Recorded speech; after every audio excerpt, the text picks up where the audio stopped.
యెషయా గ్రంథం 38వ అధ్యాయం. ఆ దినములలో హిజ్కియాకు మరణకరమైన రోగము కలుగగా ప్రవక్తయు ఆమోజు కుమారుడునైన యెషయా అతని యొద్దకు వచ్చి, నీవు మరణమవుచున్నావు, బ్రతుకవు గనుక నీవు నీ ఇల్లు చక్కబెట్టుకొనుమని యెహోవా సెలవిచ్చుచున్నాడని చెప్పగా, అతడు తన ముఖమును గోడ తట్టు త్రిప్పుకొని, యెహోవా యథార్థ హృదయుడునై సత్యముతో నీ సన్నిధిని నేనెట్లు నడుచుకుంటునో, నీ దృష్టికి అనుకూలముగా సమస్తమును నేనెట్లు జరిగించితినో కృపతో జ్ఞాపకము చేసుకునమని హిజ్కియా కన్నీళ్లు విడుచుచు యెహోవాను ప్రార్థింపగా, యెహోవా వాక్కు యెషయాకు ప్రత్యక్షమై ఇలాగూ సెలవిచ్చెను, నీవు తిరిగి హిజ్కియా ఎద్దుకు పోయి అతనితో ఇట్లనుము, నీ పితరుడైన దావీదుకు దేవుడైన యెహోవా నీకు సెలవిచ్చున్నదేమనగా, నీవు కన్నీళ్లు విడుచుట చూచితిని, నీ ప్రార్థన నేను అంగీకరించి ఉన్నాను. ఇంకా 15 సంవత్సరములు ఆయుష్యం నీకు ఇచ్చేదను. మరియు ఈ పట్టణమును నేను కాపాడుచు నిన్నును ఈ పట్టణమును అష్షూరు రాజు చేతిలో పడకుండా విడిపించెదను. యెహోవా తాను పలికిన మాట నెరవేర్చుననుటకు ఇది యెహోవా వలన నీకు కలిగిన సూచన. ఆహాజు ఎండ గడియారము మీద సూర్యుని కాంతి చేత దిగిన నీడ మరలా 10 మెట్లు ఎక్క చేసేదను. అప్పుడు సూర్యకాంతి దిగిన మెట్లలో అది 10 మెట్లు మరలా ఎక్కెను.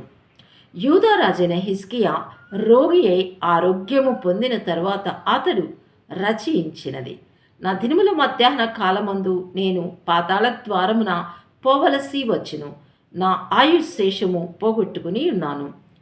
యెహోవాను సజీవుల దేశమున యెహోవాను చూడకపోవుదును, మృతులలోక నివాసినై ఇకను మనుష్యులను కానకపోవుదునని నేను అనుకొంటిని. నా నివాసము పెరికివేయబడెను, గొర్రెల కాపరి గుడిసెవలే అది నా యొద్ద నుండి ఎత్తుకుని పోబడెను.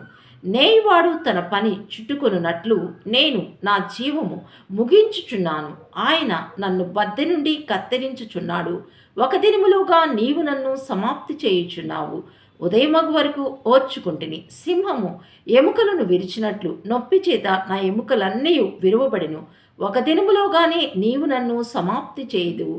మంగలి కత్తి పిట్టవలెను, ఓది కొరుకు వలెను నేను కిచకిచలాడితిని, గువ్వవలే మూల్గితిని. ఉన్నత స్థలము తట్టు చూచి చూచి నా కన్నులు క్షీణించెను గాని నాకు శ్రమ కలిగెను. యెహోవా నా కొరకు పూటబడియుండుము. నేనేమందును? ఆయన నాకు మాట ఇచ్చెను, ఆయనే నెరవేర్చెను. నాకు కలిగిన వ్యాకులమును బట్టి నా సంవత్సరములన్నీ నేను మెల్లగా నడుచుకుందును. ప్రభువా, వీటి వలన మనుషులు జీవించుదురు, వీటి వలననే నా ఆత్మ జీవించుచున్నది. నీవు నన్ను బాగు చేయుదువు, నన్ను జీవింపచేయుదువు. మిక్కుటమైన ఆయాసము నాకు నెమ్మది కలుగుటకు కారణమాయెను. నీ ప్రేమ చేత నా ప్రాణమును నాశనమను గోతి నుండి విడిపించితివి. నీ వీపు వెనుక తట్టు నా పాపములన్నీ నీవు పారవేస్తివి. పాతాళమున నీకు స్తుతి కలుగదు, మృతి నీకు కృతజ్ఞతాస్తుతి చెల్లింపదు. సమాధిలోనికి దిగువారు నీ సత్యమును ఆశ్రయించురు. సజీవులు సజీవులే గదా నిన్ను స్తుతించుదురు.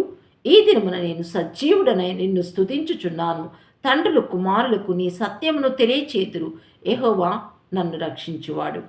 మన జీవిత దినములన్నీ యెహోవా మందిరములో తంతి వాద్యములు వాయింతుము. మరియు యెషయా అంజూరపు పండ్ల ముద్ద తీసుకుని ఆ పుండుకు కట్టవలను, అప్పుడు అతడు బాగుపడునని చెప్పెను. మరియు హిజ్కియా, నేను యెహోవా మందిరమునకు పోయేదననుటకు గురుతేమని అడిగి ఉండెను.